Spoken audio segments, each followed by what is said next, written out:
سب سے بہترین بات کہ آپ علیہ الصلوۃ والسلام کے اہل بیت میں سے، اور یہ میں اپنی تجربے کی بات کر رہا ہوں، کسی کی بات نہیں کر رہا۔ میری جب اولاد شادی ہوئی، ظاہر انسان شادی کرتا ہے، اولاد پیدا ہو، اپنا پریوار بنانا، اپنے آپ کو گرو کرنا، تو میرا ایک ذہن تھا کہ میں نے کہا یا اللہ اگر تو مجھے اولاد دے گا، بیٹا دے گا، تو میں نے اس کا نام جو ہے وہ حسین رکھنا ہے۔ یہ ایک شروع سے ایک نام، یہ ہماری محبت ہے، ہمارا پیار ہے۔ یہ نہیں ہے کہ کسی نے علی کا نام لے لیا، حسین کا نام لے لیا، شیعہ ہو گیا، بلکہ یہ ہمارے ایمان ہے، اس سے نہیں ہے، ہمارے ایمان ہے، ہمارے ان کے بغیر ایمان ہی مکمل نہیں ہے۔ آپ علیہ الصلوۃ والسلام نے ارشاد فرمایا کہ جو حضرت علی سے فرمایا تھا کہ علی تجھ سے محبت نہیں کرے گا مگر وہ جو کہ مومن ہوگا، اور تجھ سے بغض نہیں رکھے گا وہ جو کہ منافق ہوگا۔ تو اس سے بڑی نبی کی اور کوئی بات نہیں ہو سکتی۔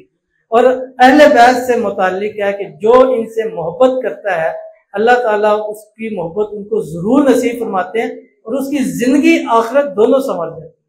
اب کرتے کرتے سال کا عرصہ لگ گیا، 7 سال شادی کے گزرنے کے بعد اللہ تعالیٰ نے مجھے پہلا بیٹا دیا، اور وہ بھی 9 محرم الحرام تھی، اور اس دن میں نے اپنے بیٹے کا نام حسین رکھا۔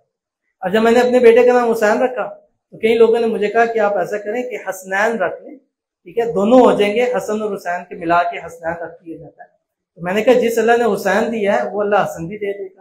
اور وہ ایسی قبولیت کی گھڑی تھی کہ 1 سے 1.5 سال کے عرصے میں اللہ تعالیٰ نے حسن بھی عطا فرما دیا۔ تو یہ ہے محبت، یہ ہے ایمان کہ اللہ تعالیٰ کے اور نبی پاک صلی اللہ علیہ وسلم کے اور ان کے اہل بیت سے جو محبت رکھتا ہے اور جو ان سے محبت کا دعویٰ کرے اس کے اوپر پورا بھی اترتا ہے، ان کے نام سے، ان کے وسیلے سے، توسل سے جو مانگتا ہے اللہ تعالیٰ اس کو ضرور نصیب فرماتا ہے۔